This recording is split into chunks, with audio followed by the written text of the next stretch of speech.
A women's fencing match is getting global attention after a female fencer was given the ultimate punishment for refusing to compete against a biological man. Wait, they gave her the ultimate punishment? Meaning they killed her over this? They executed this college girl because she refused to compete against a trans man? That's absolutely insane. The trans cult has gone way too far. USA fencer Sophie Turner was scheduled to face Redmond Sullivan at the University of Maryland. And this video you're looking at, posted on social media, shows that just as the match was about to begin, Turner took a knee, took off her mask, and forfeited the match in protest. Hold on one second. I'm getting a report that maybe I'm misinterpreting what was said by the Fox News hosts, and they actually just disqualified her and gave her the highest level of punishment within the sport. I know it's a bit confusing for you guys, but that's apparently what happened. And yet again, we're confronted with another situation where a biological male who has all the natural advantages of a male is set to compete against a woman, and we have somebody who is standing up for herself, standing up for the whole purpose of women's rights, all while taking a knee, so she's metaphorically standing up, and of course, the whole system is coming down against her. And we're gonna break this down, we're gonna talk about this, but before we do, I want to thank everybody who supports this channel via actualjusticewarrior.com/join. Give me the money. Give me the money, okay? Now, because of that, Turner received a black card. Okay, so look, guys, I promise you I want to take this story seriously. I promise you I want to engage with what is being presented to me, but the fact that she took a knee during a sport in protest, similarly to Colin Kaepernick, many people have said, and she received a black card, they gave her a black card for doing so, it's too funny for me to not point out how absurd that is. I mean, does this mean that she can now do and say things that other black individuals are allowed to do? Are we going to hear her dropping the N-bomb? That would obviously be devastating for her. I don't think that black card actually gives her a pass in all the ways that I think it does. But yeah, whatever's going on in this particular sport, how they designate things appears to be dumb from top to bottom. I mean, again, you're allowing biological males to compete. Your greatest punishment for taking a knee is giving somebody a black card. It is very confusing for me. That is the harshest penalty you can get in the sport, and she was disqualified from the event. The video gained more than 1 million views. Not to mention that for some reason, this sport called fencing has nothing to do with putting up white picket fences, and it's actually about sword fighting with these little thin swords or whatever, and that is also too confusing for me to follow, and I hope that you guys out there in the audience are still keeping up, even though nothing about this story makes any sense at all whatsoever. Turner told Fox News Digital, quote, "I looked at the ref and I said, I'm sorry, I cannot do this. I am a woman. This is a man, and this is a women's tournament, and I will not fence this individual." Wow. So look, obviously the video of this girl taking a knee in protest of the fact that she was matched up against a biological male has gone viral on its own, but that statement right there that she gave to the referee about how she's a woman, this is a man, and she refuses to fence this individual is likely the reason why she ended up getting this black card, because what you're supposed to do in this situation, if you're a woman, according to the progressives, is just shut up and take the beating, and if you're gonna quit, if you're gonna walk away, you have to do so in silence. But this woman decided that she was not only going to take a knee, but she was going to make a statement while doing so, and thus the entire USA fencing apparatus has come down on her head. She is being attacked repeatedly, and the interesting thing about this is what we find out throughout the course of this Fox News segment, which is that she didn't actually ever intend to face this individual, and in fact, whenever she saw this trans athlete on the board registered for a tournament, she would actually not participate in said tournament so she could avoid this situation. Dr. Sapphire, she said that she wouldn't sign up for events when she saw this biological male was on the roster. This time, must have signed up after her. And she said, I was like, you know what? I'm just going to give it to God. If this person shows up to my event and is on my script, I would take a knee, and that would be God's will. Now, of course, as you heard right there, it appears that she signed up for this particular event after checking if this individual would be there. And then after the fact, this individual signed up and she didn't want to back out, but she decided in that moment that if she was going to have this person on the card against her, that was the person that she was going to face, that this is how she was going to respond. And I give her her credit for doing so. All these different various people talk about how the transes are stunning and brave and beautiful, but in reality, when all the public pressure is on one side, when all the social stigma is on one side, this woman decided to buck all of that. She decided to actually back up what she believes in, state it clearly, and she's not hiding behind it, and she is experiencing the consequences for this. Now, of course, some of you might be asking, wait a minute, if Trump issued an executive order that bans this particular thing and is supposed to direct the Department of Education to block this from happening in universities, why is this occurring? And hopefully we will find out the answer to that particular question later on throughout the course of this reporting, how this ends up playing out. But right now, I want to cut to an interview of this girl so you can hear her in her own words. So this was an Olympic qualifying event. My understanding of it is. This was something that you had prepared all your life for. It wasn't an Olympic qualifying event? I'm sorry. I had heard that this morning. No, it wasn't. It was an important event, though. So again, people, I want to take this story seriously, but it is kind of funny that this Fox News host ended up hearing at some point in time, probably from the misinformation machine that goes on X or other forms of social media, that this was an Olympic qualifying event. Apparently, this was not the case. Like I said and heard in previous reporting, it appears that this was a college event or something of the sort involving college-level athletes. So it is funny right off the top for us to see this girl laughing at this Fox News host for not knowing what's going on, for not really doing all of his research on this particular story. But again, I'm telling you, she has some salient words. She did end up standing up, or not literally standing up, but metaphorically standing up for what she believed in, and I do think she deserves a lot of credit for it. I just thought that was funny. Right. So this was actually a regional tournament held by the USFA at the University of Maryland. So part of my pre-competition ritual is to check the online registration to see who is going to be there and just double check my check-in times. And on the registration list, I saw Redmond Sullivan's name listed there. And I recognized this individual from a previous Redux article that had been written saying that this person was a man who had previously competed on the men's team at Wagner and was now competing as a woman within the USFA.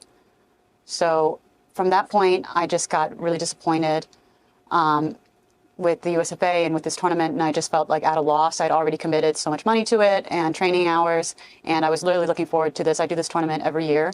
Yeah. I think this may be like my 10th year in a row doing this tournament. And I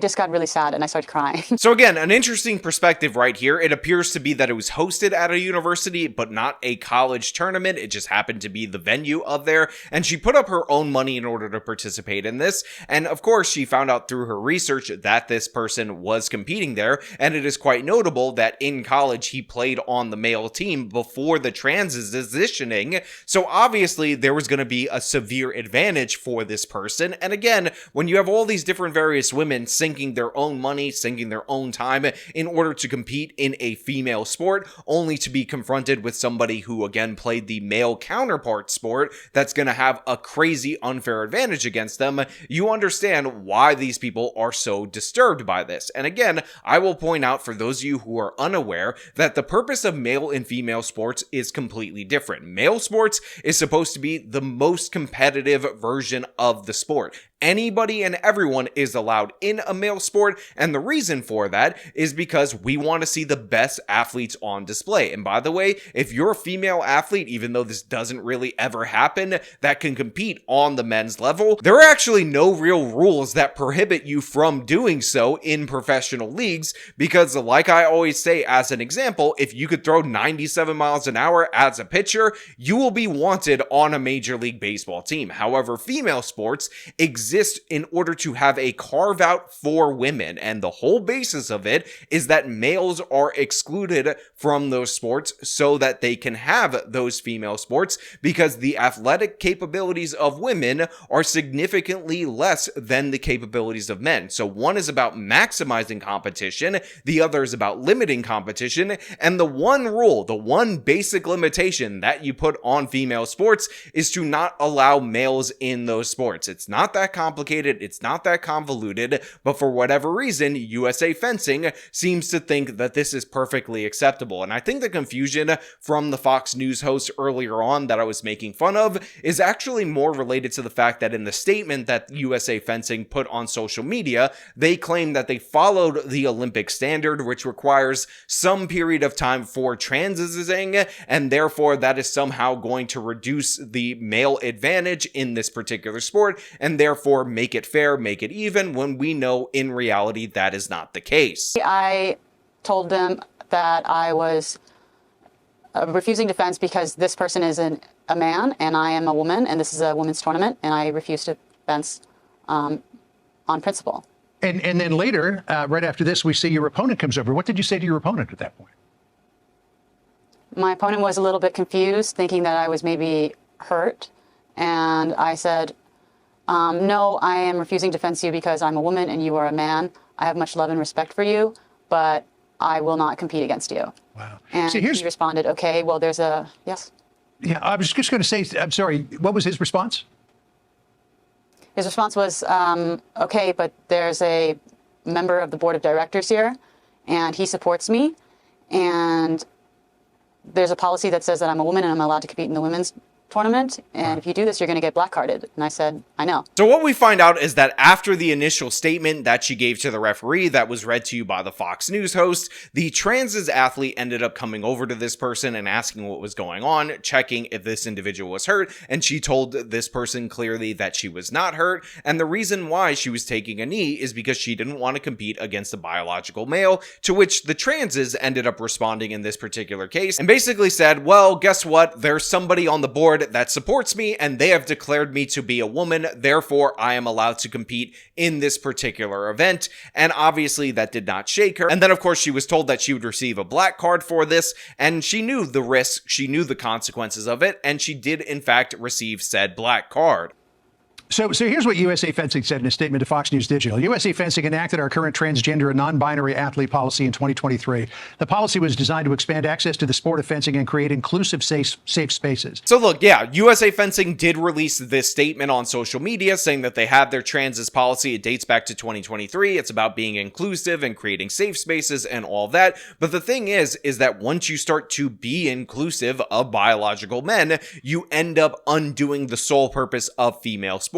And again, the whole point of female sports is to be a carve out for the ladies. So this is an absurd proposal. And again, USA Fencing appears to be a private organization. I guess they can do whatever they want. So I'm not saying they shouldn't be allowed to do this. I thought in the beginning of this that they were a university organization, but it turns out they were just using a university as a venue. But that doesn't mean we can't disagree with it. That doesn't mean we can't side with this individual right here, Sophie, in this particular case. And that doesn't mean that we should just support a transes athlete being able to just dominate in the women's division. That being said, I don't want to hurl any unnecessary hate towards the individual that was competing against Sophie, and the reason for that is because this was allowed by the organization. As long as there's been sports in this country, there's been different levels of gamesmanship, and sometimes that escalates, like in this instance, to different levels of cheating. And if the organization is going to allow you to cheat, if they're going to allow you to get away with something like this, and you want to do it, and maybe there's a cash prize in it for you, I understand why this person would go for that cash prize. This isn't about hating the transes or anything of the sort. This is about acknowledging the lack of sense or logic in these particular leagues. I have no choice as a woman, as a female, in where I compete. I am a woman, and I have an athletic disadvantage to men, so I compete in the women's division, which is where I rightfully am. But he has been given this opportunity to fence in the women's division, and he can compete. He can easily compete in the men's division. He can also compete at mixed events in local tournaments if he wants. There is a place for him.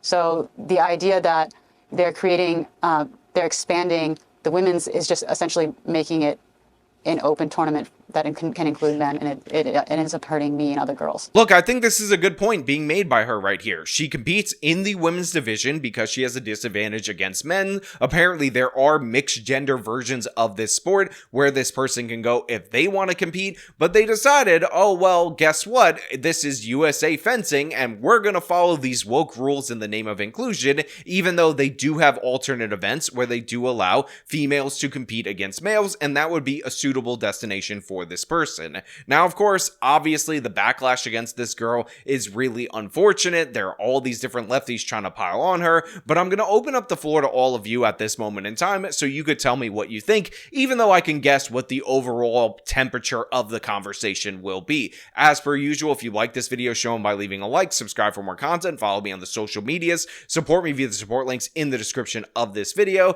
This has been me talking about a trans's cheating at fencing and some woman not standing for it. Till next time.